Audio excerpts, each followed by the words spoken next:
Hello, everyone. It's Shane Kanto, your Wasteland Reviewer, and welcome to Lost in the Wasteland. And this is my weekly show where I interview a friend, a colleague, and talk about their experiences and perspective on film.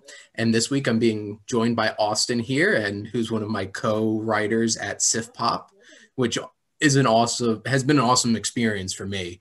I've really enjoyed writing for Sif Pop and getting involved with that. So definitely opened up things way more for me than I ever thought I was going to with movies. So, Yeah, I mean, same. It kind of showed me how to develop my review structure and make it concise mhm. instead of, hey, how about I write 16 sentences and you just do the rest. It's like those blurbs for the BEC better be 5 to 9 sentences. Yeah, sure. But so, Austin, I got some questions for you. So I'm going to at Okay. least get started with probably the most straightforward one and probably most predictable one is what is your favorite film? Well, it's actually one that's celebrating its 25th anniversary this year, and that is Toy Story. I mean, Awesome. it's just kind of what I grew up with. I could quote it to you right now if I wanted to. I mean, front to back.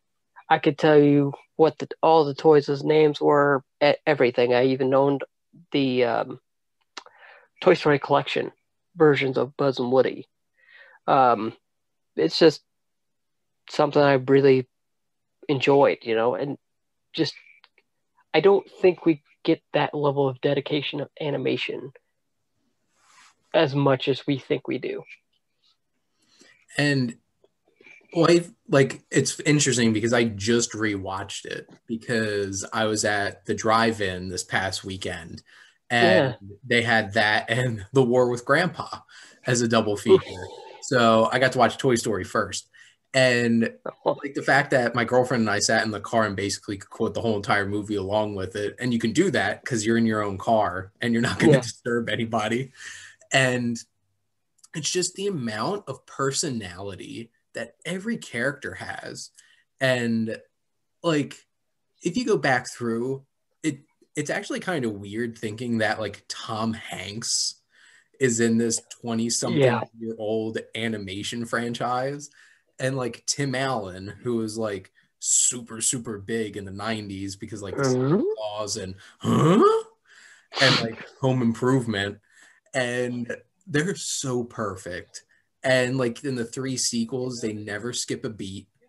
And the rest of Well, the cast, I disagree on the second one. what the Sec- second Toy Story? I feel like Toy Story 2 is a stopgap film for Toy Story 3. Like it was just kind of, hey, we need something for the toys to do. And actually, I'm gonna get really nerdy here just a sec. So they never intended to make a Toy Story 2, 3, or 4.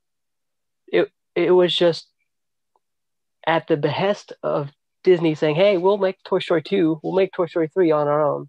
They're like, okay, well, we don't want you to screw it up, so we're gonna do it. Like Toy Story, the original idea for Toy Story 2 was Andy goes to his grandma's house and one of the toys breaks.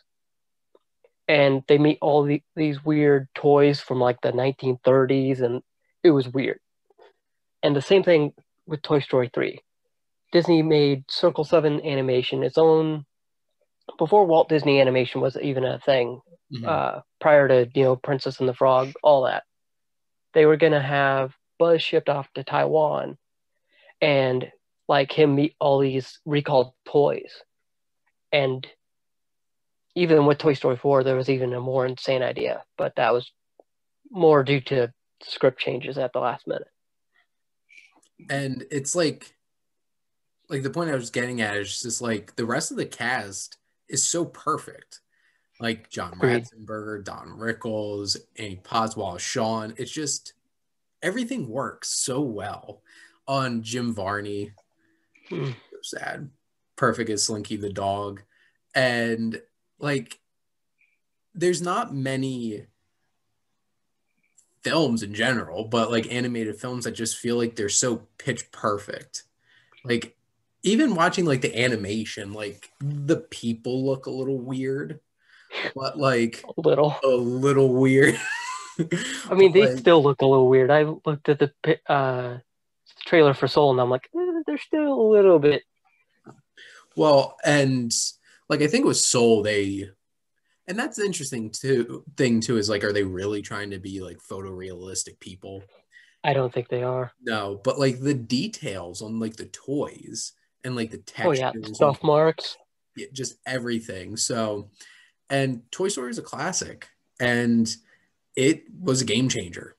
And the game has been completely changed because look how many 2D animation films we really get that are like big releases. Thank you, Cartoon Saloon.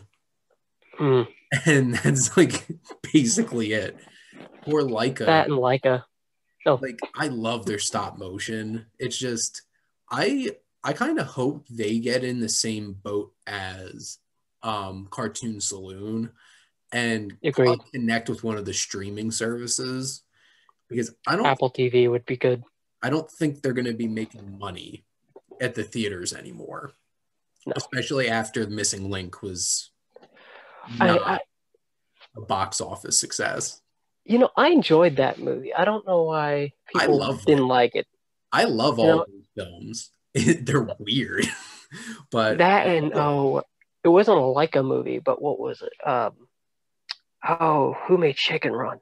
Shoot, oh, Aardman, Early Man. That's what it was called. yeah, from Aardman with the Yeah, claymation and everything. I thought that was a cute movie.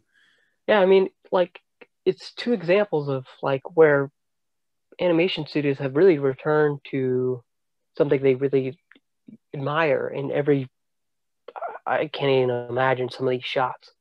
Um, and just no one goes and see it. So I would not be surprised if Apple or Hulu even Well, um, Netflix picked them already up. has Shaun the Sheep, Oh so I'm yeah, not surprised about that.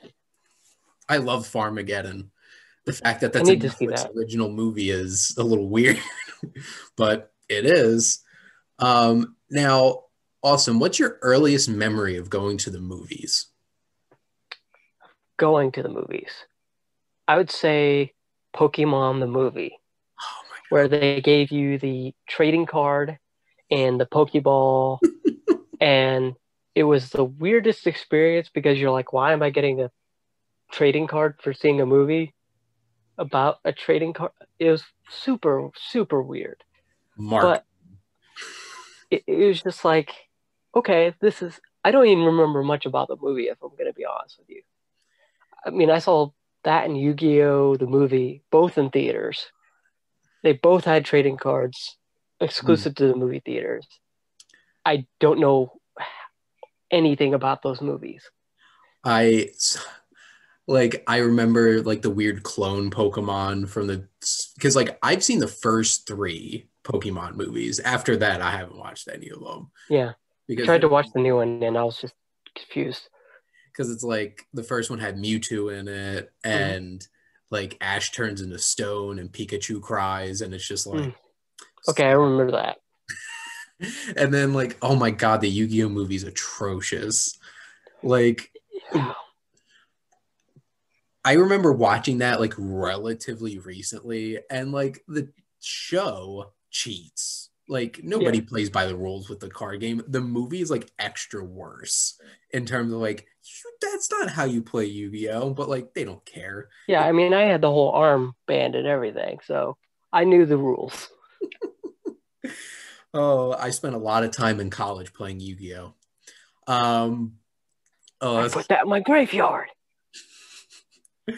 but those are definitely like grew up in the 90s into the 2000s. You Yeah, saw Pokemon, and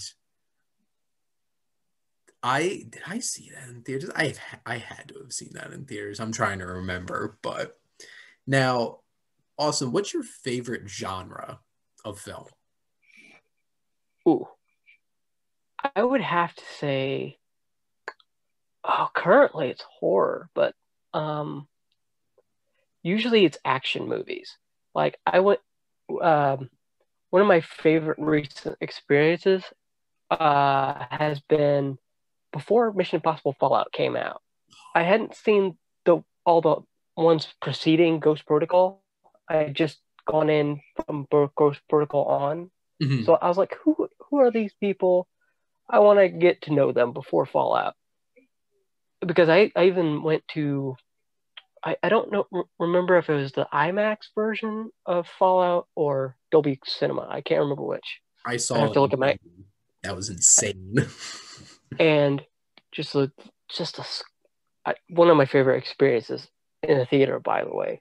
Just blown away by that movie. But I went back and watched every single movie, and I was just like, holy cow, this is why I like just marathoning something. I can't do the same thing with Marvel movies because that's like 23 hours or 2 weeks or something like that.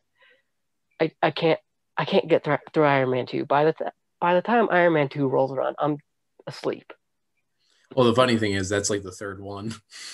And it's just like, But come on. I'm But a no, fan of action too. But my go ahead. uh, my biggest thing that I wish people could still do is do what I did as a kid. Go to a Blockbuster. I guess the uh, closest analogous thing to this would be either Family Video or Redbox, Mhm. and just pick out the cover of something that catches your eye. Don't read anything about it. Just hit rent. And the best experience you'll ever have. I guarantee you. That's how I saw RV. That's how I saw Next. That's how I saw Click. I used to go to Blockbuster growing up, and it's interesting that you brought up Family Video because like I'm from New Jersey. Mhm. There's no Family Videos around Oh, here. okay.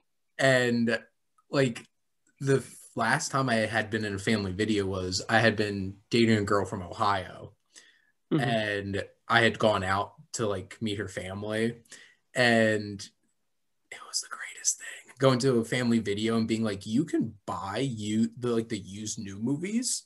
Oh yeah, they're super cheap. And I'm like, yes. So like I go on familyvideo.com every so often and just buy all the new movies used. Yeah. It's honestly one of the ways that I've helped grow my collection with newer movies. And I'm like, it's a cool experience. Like I guess really the equivalent now is you just randomly scroll through like Netflix or Hulu and be like, well, let's try this. Yeah. And but it's not the same experience of like going to a video store and like walking around and grabbing something. But yeah, I was a huge fan of Fallout. I saw that in Dolby. And when they're driving, like he's driving a motorcycle through like Paris, I felt like I was on it and I'm like, oh my God. And you just feel like, It's funny because I had an Apple Watch at the time, mhm. and you know how it gives you heartbeat reminders. It I checked after the movie, and it went up to like 150 something during like at 3 points during the movie. I was just like, okay, I know my review now. I feel like you could probably have a heart attack watching like Fury Road in like Dolby Cinema. I was I actually did get the opportunity to see that in theaters. Saw it in 3D with my mom, and I think we were three rows back. So you're just Oh tilting your head no. up like this, and it's just like, oh my goodness, this is the most fun thing and also the most terrifying thing in the entire world. I feel like the experiences of like seeing a Nolan film in IMAX, they'll like blow up your head. Because, like it's just so Dunkirk loud. certainly did that. And like I got to see Tenant at a drive-in. So I'm like, oh, we're gonna turn this down. Oh, Every time like the music was like, "Brah!" I'm like, I'm so glad I could adjust my volume right now. This is the one positive of seeing this at a drive-in. mm-hmm. Because like I can't imagine like I I knew people who walked out of Dunkirk in IMAX because they could not handle the music. I almost did because I left that Dolby Cinema and my ears were ringing.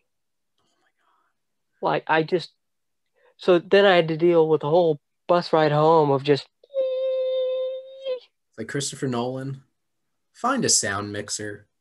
please. Like, what are you doing? I don't want to have to read subtitles to watch your movies. You probably definitely needed them during the Dark Knight if you watched that in IMAX. I Yeah. know, like the Dark Knight Rises specifically with Tom Hardy. But What do you mean? the punishment needs to be more severe. Except then just like, motherfucker, can't even hear it anymore. And it's like this episode of South Park where they all have I saw that. oh my God. Now, who is your favorite filmmaker? Ooh. Huh. I don't. I've been asked this a lot, and recently it would be Ari Aster. I don't know if that's how you pronounce his name, but just absolute bangers from this man. Oh my God. Just delivers a horrifying experience with Hereditary, and then just goes back in that. Well, you just says, "Hey, how about we make horror in daylight?" Just something you wouldn't even think of, but it Midsummer. If anyone listening to this or watching this hasn't seen Midsummer or Hereditary, see both just back to back. I mean, don't do it in the dark, maybe, because you might have a heart attack. You will be like, what? And like, I've actually talked about Hereditary multiple times on these interviews so far, because like that's how influential Ari Aster has been so far with just two films. And Hereditary is 2/3 of it is an emotionally devastating drama and drains you. And Yeah, then right when your tank's empty, he just comes up and punches you in the face with like supernatural horror. I'm like, you thought this was done. You no, no, haven't no. seen anything yet. And like Midsummer was one of the most disturbing experiences. Like the first 10 minutes is just like messed up. And I mean, I just kind of laughed. By the time that movie ends, people in my auditorium were laughing because they just needed something, some kind of release. Because it's just like, I think I just have PTSD from what I just saw. like it's interesting because that film, the audible reaction people had in my theater at the end of it were like, what did I just watch? And it's up there with my favorite, like after a movie reactions from other people in the theater. My personal favorite, though, was Mother. Mm. When the credits started rolling after Darren Aronofsky's Mother, this one guy like pushes himself up out of his seat and yells at the screen, "That was the worst effing film I've seen in my whole entire life," and just storms out of the theater. And I'm like, That was me with Independence Day Resurgence.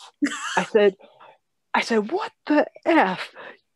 You just waste 20 years of build up to do this? I'm out. my reaction to the end of that movie was like the whole theater was like cheering because I saw it like opening night. Mm-hmm. And I'm just like, that scene from like Revenge of the Sith where it's like, and this is how democracy dies with thunderous applause. This is how cinema dies with thunderous applause. That's why I had to stop going to Marvel movies opening night. I went to Thor Ragnarok in Dolby Cinema, and it was just like, look, I'm trying to enjoy this movie. Can you not clap, Every 5 seconds. It's interesting because during the first Avengers movie, I missed Hulk saying "purely God." Same. to Loki after he smashed him because everyone was just clapping so loud. And it's interesting because when I saw Ragnarok, it was like 7 o'clock opening night. So Yeah, like same. wasn't my theater, there wasn't a whole bunch of people, but one of my friends, John, is a movie talker. Hmm. So like he's basically making comments like the whole entire movie. And one of my favorite moments of Ragnarok experiencing that was when he just goes like, "Oh my God, is that Clancy Brown?" When Surtur starts talking at the beginning of the movie. And I'm like, "Yes, John, I think it is." And like sometimes like and like it wasn't that filled of a theater. You probably could have heard John through the whole entire theater though. But like that kind of stuff, it's like it's interesting those experiences you have. And it's very interesting seeing movies, especially like art house cinema or Hmm. stuff like that, in a theater full of like mainstream movie fans, Yeah. because then you get reactions like, "This is like the worst thing I've ever watched," and you're sitting there like, "It was beautiful." Like you're sitting there like, "I loved every moment of this," and everyone else is like, "What did I pay money for?" Well, and that was very much my reaction for Mother. I had to sit with that one for a while. I mean, I spent, I think, the better part of a week just dissecting that. I was like, wait, does that mean that? And I won't spoil anything because there are easily parts I could. Like, literally, if you start talking about Mother, you have spoiled Mother. Fair. Just like, you have to watch that movie 3 times before you understand that. Like, to be honest, I'm like, okay, Darren Aronofsky, I get the whole Bible metaphors you're going here for, but like Yeah, that's kind of what I wanted to. Yeah. the last act of the movie, I'm just like, what is happening? And they're films that accomplish their jobs too well. Yeah. That's one of them, because the last act of that movie is meant to make you uncomfortable. Hmm. And it made me almost want to get up and leave uncomfortable, because I'm just like, Yeah. I can't handle this. What's going on here? Like once it clicked in my head, I was like, oh, okay. I know exactly what I'm seeing here. And strange sometimes it really sucks when my brain does that in a movie because I know I've repeated this multiple times to multiple people, but I had a headache and I went into the movie Arrival. I didn't know I had a headache. I just thought, okay, maybe some sinus pressure. And within 10 minutes of the movie, I guessed, okay, here's the ending. And sure enough, boom, there's the ending. And I was like, okay, this is the worst movie I've ever seen. Just because of how I could guess it so accurately. And it's funny because I didn't, but the two people I saw it with did. And I'm just like, oh, that makes so much more sense now. Like, And I think it was like back when Movie Pass was a thing. So I think I had seen a movie before it. mhm, Um, and having like just, I think, I think I had seen Fantastic Beasts that same day. I interesting. don't, yeah. So I That think sounds I was just like beaten down. So, I mean, don't get me wrong, Fantastic Beasts, okay movie. But mhm, I was like, okay, there are some story structure things here that I really don't like. yeah. Uh, Now, who is your favorite actor or actress? actor, actress.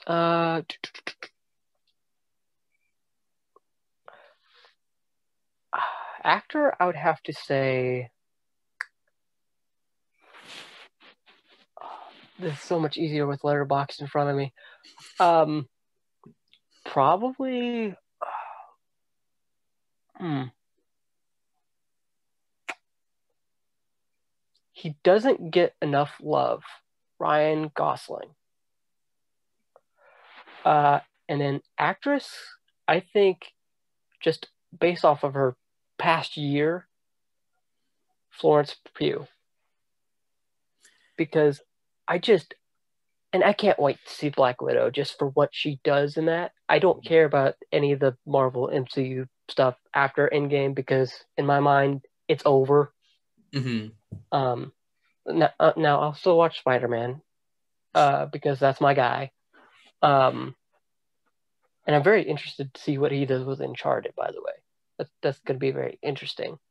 Um, but I think just Florence Pugh just kind of brings a lightness to everything she does, but she can also flip it on a dime.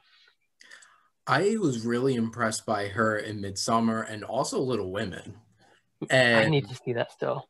she's definitely on a roll. And it's interesting because, like, I feel like I want to be friends with Ryan Gosling. He just seems like a weirdly fun guy to be around. Mm. And the thing is, he can, like, it's interesting because, like, he has those movies where he's like completely stoic and intense, like Drive, Only God Forgives, Blade Runner 2049. And then you I have mean, things that's like the thing. Nice Guys. And he's an absolute blast. Like, I never thought that I'd be like, you know who I love together in a movie? Ryan Gosling and Russell Crowe. And then I saw The Nice Guys, and I'm like, it's so great. And Yeah, they have so much chemistry together. And like, I think Ryan Gosling is a really talented actor. And like, I'm not a huge fan of rom-coms, but like, I do love Crazy Stupid Love. And he's just instantly quotable in that movie and just so much fun. Like, coming from somebody who, so I have like size 15 shoes. So like I've bought New Balance a lot of my life because they're comfy, they're extra wide, they fit my feet. The second in Crazy Stupid Love where he's just like, with these New Balance, are you in a fraternity? And like he grabs the New Balance and literally chucks them off the balcony of a mall. And when Steve Carell's like, those are my whatever numbers, I'm like, I know what he's talking about because like your New Balance shoes has those numbers, but he's just like so amazingly charismatic and like that. And he kind of did the same shtick in like The Big Short. Like hmm he just showed up. He's really cocky and funny and talking to the audience and stuff like that. But like Ryan Gosling's a fun actor and I really enjoy his work. yeah, and it was really fun to see him just kind of not unravel, but yes, in La La Land, Mhm. because it was just like in a year, like all the stuff previous was just him just being blank faced, and then he Yeah. just finally got to have fun, which Mhm. is, and him alongside Emma Stone. Oh, that movie is so good. It's so interesting because like La La Land's one of those films that like I know a lot of people say a lot of films are you love it or you hate it, hmm but like people who love La La Land love La La Land. Just ask Scott Mance. And Yeah, like just the amount of love that movie gets. And then there's other people who are like, and I sat those and people are wrong, and you should not listen to those people. oh, what was that, 2017 or 2016, that La La Land 2016, thing? 16. And like that was my number three movie of the year. Like and I loved it. it was one of the movies that was clearly, very clearly Oscar bait. It Mhm. was very clearly Oscar bait, but still talked to its audience like, "Hey, we're for you too." And I mean, it's also got Jessica Roth from Happy Death Day in there before her Happy Death Day stuff. She's part of the Emma Stone's group. So you know what? I'm gonna watch that again and be like, it is. Yeah, and just it and that film also kind of holds a special place. La La Land. I mean, Happy Death Day is also good, but La La Land kind of holds a special place in my heart because I'd seen it as part of this Best Picture showcase that AMC puts Oh no, on, yeah. and it was weird because I was in a relationship not too dissimilar from the main characters of that movie. And so it was just like, okay, this is a unique experience because we were both seeing it at the same time for the first time. And it's like, oh. And it was just kind of a nice kind of thing of like, okay, even if this thing is not, it happens the way things in La La Land happened. Spoilers, it did. It's still that kind of special moment of, oh, hey, I got to, for like 2 hours, it was just getting to get inside of a mind of a character, which is something I highly recommend. And that's always special when you have that kind of connection to a film. And you know what? I'm going to bounce around a bit because I'm hosting this and I could do whatever I want. And I've done it before. And in terms of, so like one of my questions was going to be, what film character do you feel like you connect with on a personal level? And I feel like this is pretty relevant at this time. It's like, would that have been your answer, or do you have a different answer? I actually have a different answer, and it's one of my top 10 films of all time, and it's also come out in the past 10 years. And anyone who's looked at my Patreon knows exactly what I'm talking about. It is Scott Pilgrim. I could watch that film 20 times a day on loop if need be, and I would not get tired of that movie. I could just, oh, hey, that's high school me. That's middle school me. That's current me. And, it's just, there's, like in La La Land, it was a time where I could just be like, okay, this is my sad movie. I can watch this whenever I don't feel like doing anything or feel like doing everything. And if that makes sense. Yeah, and it's interesting because my next actual question was going to be, what movie can you watch literally every day? Oh. And it sounds like Scott Pilgrim is one of those films for you. That or Toy Story, or I could put on a good episode of Community. Oh, I love that show. Or Scrubs. That just came out on Amazon Prime. Oh, nice. All of the 9 well, we don't count the 9th season. It doesn't exist. It's funny when you have like, there's that list of shows that it's like, what streaming service is it on? And like my girlfriend's just like constantly on HBO Max watching Friends. Yeah. Or on Peacock watching Parks and Rec. And the funny thing is, I don't have any of those streaming services for anything like that, because like usually I just watch new content. But it's always funny looking at that, and Netflix is probably kicking themselves for losing some of those. But I mean, honestly, this was around the time that Disney Plus launched and, Apple TV Plus launched last year. And going back on it, I'm thinking like, honestly, the only reason you're buying Disney Plus is for the back catalog. Because, I watched The Mandalorian, there's the right stuff out now. There's a lot of stuff premiering right now. There's WandaVision next month, I think. Yep. Maybe. I don't know. Nobody knows. I think, honestly, it's probably going to debut the Friday after Mandalorian's over. That makes sense because they've got right stuff happening right now, and then they've got Mandalorian that just started its second season. Yeah, because episode 2 just came out. And then they've got to at some point make High School Musical the musical series season 2. Yes. And it's interesting because I did get Disney Plus for the new stuff because I watch Mandalorian and I'm waiting for my Marvel shows. But like, I loved Muppets Now. That was such a fun little show. I need to see that. And one of the biggest surprise hits for me on TV of the past couple of years has been the Jeff Goldblum show on The World According to Jeff Goldblum, because like that came out with The Mandalorian, and like watching that every week, like I was almost as excited to watch Jeff Goldblum be Jeff Goldblum as I was for The Mandalorian to be on, which is really funny to think about. Yeah, I mean, when it first launched, every Friday it was World According to Jeff Goldblum, High School Musical, the musical, the series, Encore, and then Mandalorian. Hmm. So I dropped Encore after like the third episode because I was like, okay, this I see the skeleton of the show, and I like Kristen Bell, but I get it, you know. I think the same thing with One Day at Disney, but there's a lot of stuff coming out now where I think just because of some unfortunate things that happened, I think there is a reason to subscribe to year two.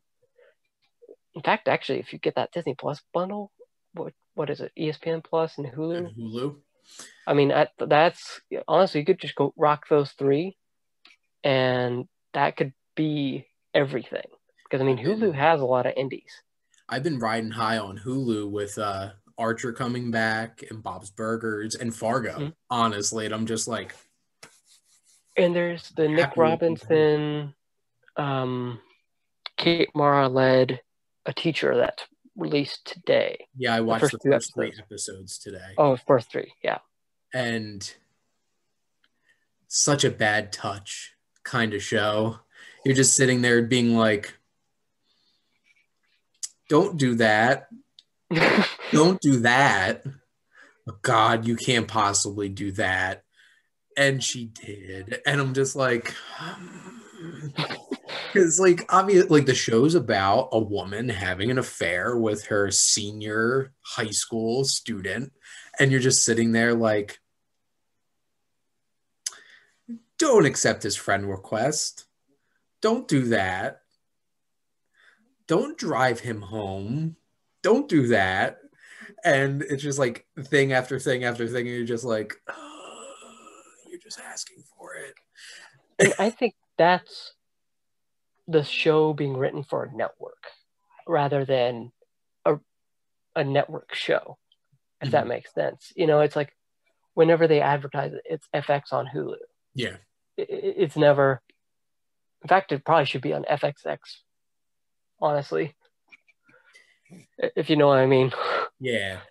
And like, that's been one of my favorite things of the past couple of years is that FX on Hulu thing. Cause I'm just like waking up on like a whatever, I think it was Thursdays and being able to watch What We Do in the Shadows season 2, being able to I watch see that. Archer season 11, and just being like, I don't have to try to plan my evening out to watch it. I could just watch it whenever the next day. It's been so great. And I'm sure they're really enjoying that collaboration. But now, Awesome, what's a film that you feel extra connected to because of another interest of yours? Ooh.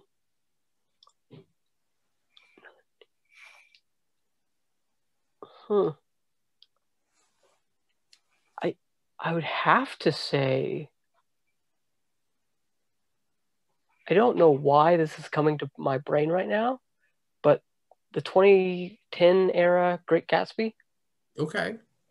Be- I don't know what it was about the interstitials with Tobey Maguire, but there's something about where I walked out of that movie and I was like, in a cabin, just a typewriter in the middle of the woods. That sounds great. Because um, that's just kind of when I write, that's my happy place. That's what I picture is okay. I'm just nowhere but everywhere at the same time. Just focusing on every single word choice. Okay, did I say that right? Does that make sense? And then just being alone with my thoughts on that thing. Interesting. I appreciate that connection that you made with that. And that's always interesting because, like, obviously, like, if you're a writer and you like to tell stories or share your thoughts and stuff like that, it's always interesting thinking about like narration Mm-hmm. in movies and television because, like, some movies it could ruin it. Yes. And there's a couple of films that I feel like the narration just makes it feel like I'm getting beat over the head with things.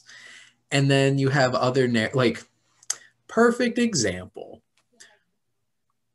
And also the choice of the narrator was sitting watching The Hateful Eight in the 70 millimeter roadshow, and they have that intermission in the middle, and you come back and it's like, somebody poisoned the coffee. And I'm just like, no. And just hearing Quentin Tarantino putting in this obnoxious narration, and you're just like, stop. And just stop right there. And it felt so out of place. And why'd he pick him to do it? You know Like, why. I know why. But like, could have done like Inglourious Bastards, where like the whole Hugo Stiglitz thing, and it's just like Samuel L. Jackson narrating it. See, the whole different vibe. But like, that's the only one I was ever able to get into with Tarantino. I've watched most of it, most of his other work, and I've just been like, no, and Inglourious Bastards, take it or leave it. you're like the only person, like young man in like your 20s that would say that. Yeah, probably. I don't get it. I mean, I know people who like it. I'm fine. You know, it's just there's some tonal issues that he never works out in his films, and it just doesn't make sense. It's interesting because like my podcast that I do with my friends Alex and Matt, we did our top 10 films podcast, and like it was Tarantino fest between the two of them. And I will say I did like Once Upon a Time in Hollywood. the memes are I even mean, worth it. yeah, Ooh, ooh, ooh, ooh, ooh, ooh. Those Leo memes are so great. But like, it's interesting. Like, Tarantino is like he is a creative force, and you watch a movie, you know it's a Tarantino film, yeah. and there's no doubt about it. And it's so interesting that some artists can be that way. Now, what's a film that you feel like people would be surprised to find out that you love? Surprised. I think they are going to be surprised that I love Mother. You know, just to go back to that, I really, really, really like a movie where I can just sit down, digest it for 5 days, and just think about, okay, what is it this trying to do? Is it trying to evoke an emotion, or is it trying to do something like The Green Inferno, where it's just, hey, blood? Blood. And what I found with Mother is just, it's actually not a movie. Not to get in spoiler territory, but it is not a movie. It is a tale that I will not spoil. And I mean, uh, it got close to Fincher levels for me. Um, it it is so meticulously crafted. I don't know how this man did it. And you know, you watch the behind the scenes footage, and the cinematographer's like, "Hey, Darren, do you need to talk to somebody? Are you okay?" And he's like, "No, no, I just got this idea.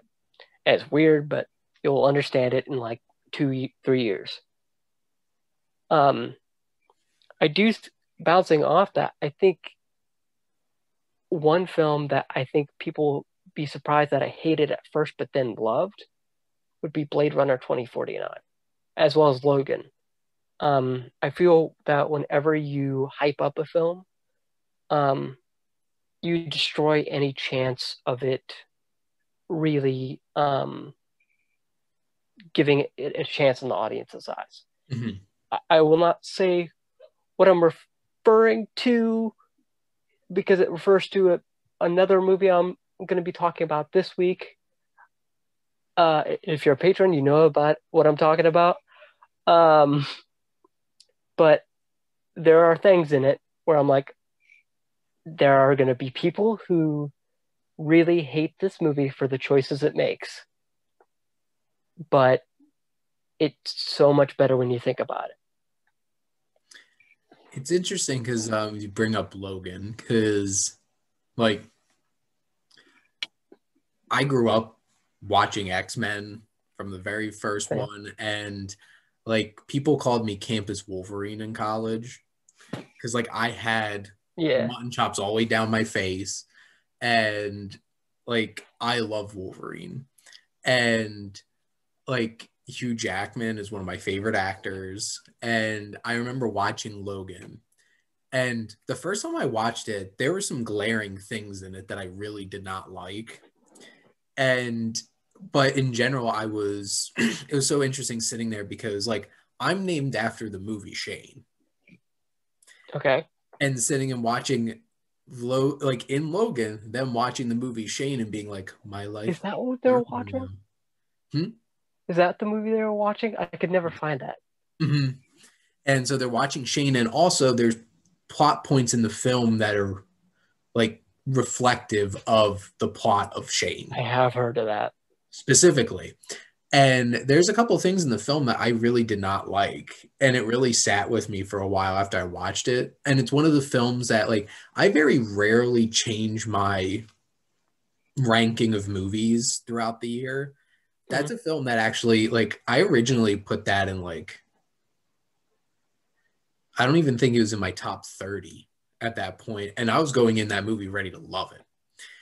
And it slowly started creeping up because the more I thought about it, the less I cared about the things that I originally strongly disliked about it. And on rewatch, I've just been like, I don't know. Like, obviously, there's some things I would have changed, but like sitting there and watching them, like, this was like the send off. Mhm. And that's honestly like sitting there like Logan, this was it. This is how this should have ended. Yeah.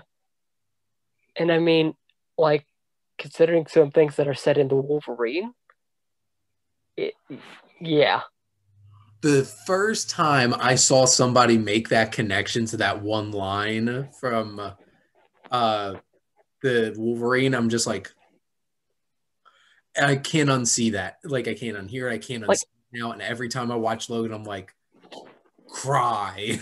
I remember thinking of that when I was like watching a movie. I'm like, why is he? Uh, oh, like as I was in the theater, I was like, okay. And you know, it was funny because I hadn't originally intended to see Logan in theaters. Mhm. I was just gonna wait till it, um, premiered on home video because I think I can't remember if they're already working on a noir version of Logan or if they completed it or what. I wanted to see that because it was clearly, and don't see that version. I don't like that version. But I think I have it on my Steelbook 4K set for it. yeah, they randomly added it to the home video digital release as well as like a bonus feature, I think. Yeah, my birthday's coming up next week, and every year I try to take off and just lay around and watch movies all day.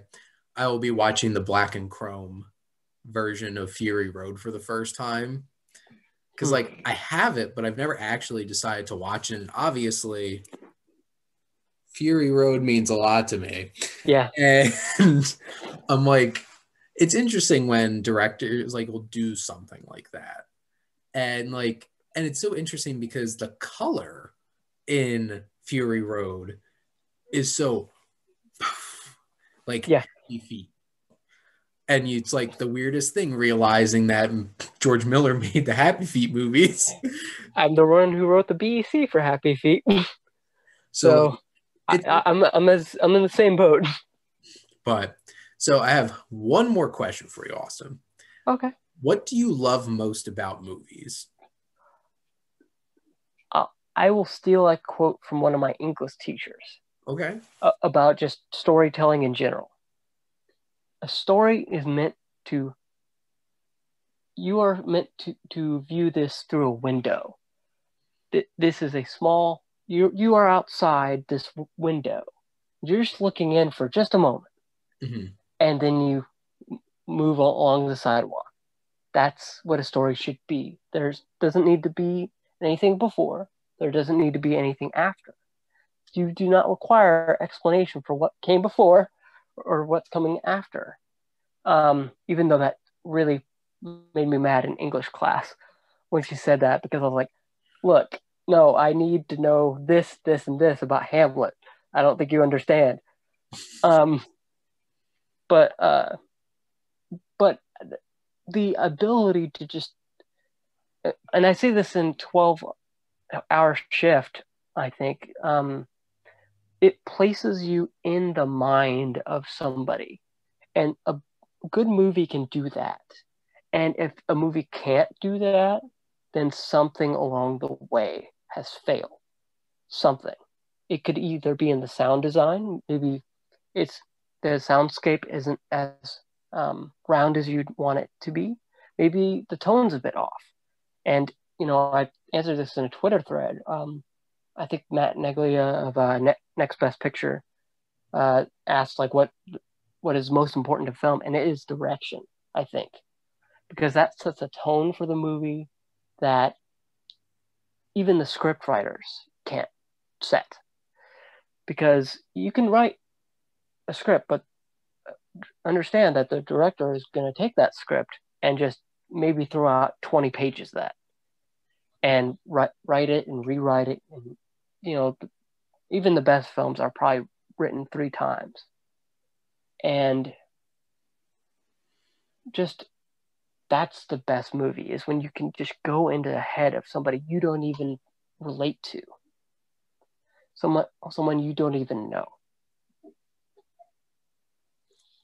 I really appreciated your answer with that. And it's also the reason I can't get into a documentary. It's like films like There Will Be Blood, where... Oh, no, I did see that last year, or this year. You're watching a sociopath, more or less, and somehow you're just sucked in to his corrupted, disgusting world. So, bad news on that front. I did not like that movie when I saw it. Maybe because some points of it had been spoiled for me through meme culture. Where's my boy?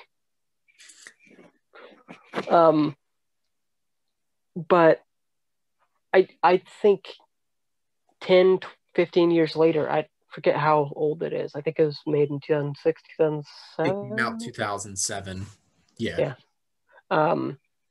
And it shows kind of. And I don't know why that made me think of this, but Jarhead is a better version of There Will Be Blood. If you haven't seen both, you don't know what I'm talking about, but they deal with the same subject matter, but you don't realize it until you into the film. I haven't seen Jarhead, so I'll have to check that out. It's from the same year, actually. I think 2007, 2008. Yeah, 2007, 2008, because it was made when Blu-rays were first a thing, so that would have to be 2007, 2008. Oh, Blu-rays. And HD DVDs and 4K Ultra HD Blu-rays. And while they still last, right? While they still last. I mean, it's been tough pickings. I mean, I don't even want to think about what next year is going to look like when it comes to the Blu-ray landscape, because I think, just Bill and Ted Face the Music just got released on Blu-ray, but that came out in like July. It came out at the end of August. Oh, yep, you're right. I don't know why I think of that as a May, July movie. Was it originally supposed to be? Oh, yeah, I think April or something like that. I feel like the landscape of cinema has been changed forever. And like today, I just found out that the AMC that I've gone to the most in the past like 7-8 years just closed. And I'm just like... Well, and, I've got some theaters back home, back in Kansas City. I think they're going to close, but because I just see a wave coming. Yeah, and I hate that I was right about it. but a lot of movies are delaying till 2021. And the reason I hate being right is I literally had a blog post. One of my first blog posts was like, maybe movies should wait till 2021. And now I'm like, wait, no, I It's didn't mean it. basically happening. Because, like, what do we have left? The Croods and Wonder Yeah, that's Woman? November 25th. Wonder Woman is December 25th, but that's expected to be delayed anytime now. Yeah, like, Death I at even Nile just said came out, or not after came out, but Free Guy and Death on the Nile got pushed yeah, back, I'm like, give it a week or two, yeah. and Wonder Woman's getting pushed back. I would not be, and Minari just is getting a theatrical release December 4th or 11th. Sound of Metal is November 20th, and then I think I'm Your Woman is December 4th, something like that. Amazon's at least, Yeah. doing stuff. They're pumping them out, and they can because you just throw them on Prime. Yeah, But and I mean, I had to make a special stipulation. I'm gearing up for end of year stuff, and I had to write a rule of like, okay, it doesn't matter if this was supposed to be in theaters. It doesn't matter. It just needs to be out this year to be eligible from well, January 1st to December 31st.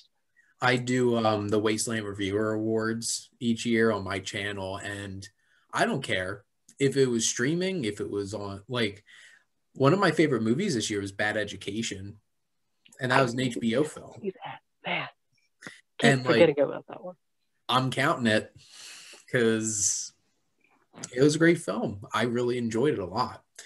But Yeah, what was it that well, I forget what movie it was, but there's one movie that just blew my. Oh, Big Time Adolescence on Hulu. yeah, That's I a.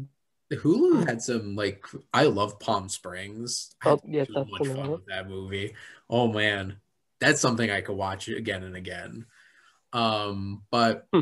so wrapping up our little interview here. So I like to wrap things up with my guest asking the Wasteland Reviewer one question. So what's Okay. one question you'd like to ask me? What are you most excited for this awards season? You know, it's really funny. So I'm not going to count Wolfwalkers because I already watched it.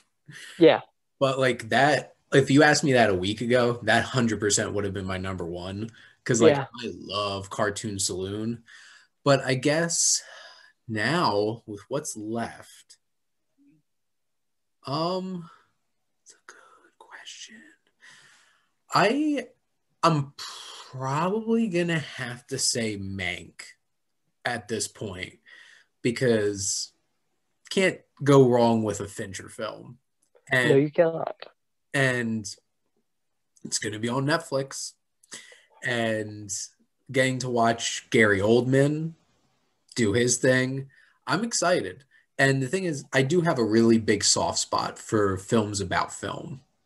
So I'm So does the excited for Academy. it's true. I mean, there is a reason why La La Land won Best Picture for like 5 minutes, and then Moonlight. How? I blame so I small like a little bit really blame Warren Beatty because he Yeah, knew something was wrong and instead he just handed it to Faye Dunaway to do the dirty work. He knew that wasn't right. He should have said yeah. something.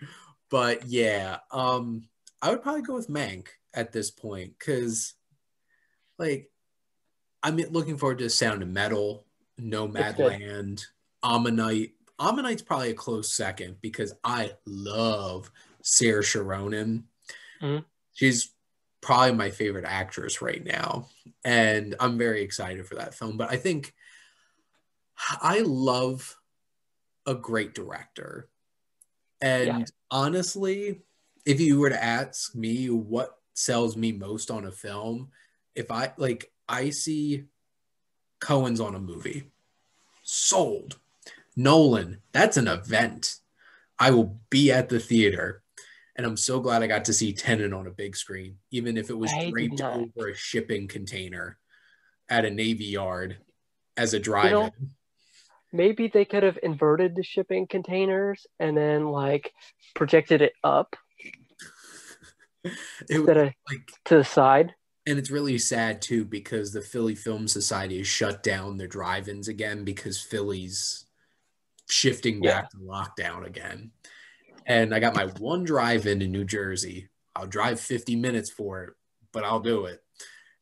But like Fincher's Fincher. So that could get me hyped. Like I was so excited for the French Dispatch, like Wes Don't Anderson. remind me. So like directors really can sell me on a film. So I'm super excited about that. And honestly, that's so Austin, have you heard of Magic of Film Instagram page? I have not. Look it up because I'm part of like the hashtag Filmstagram movie club.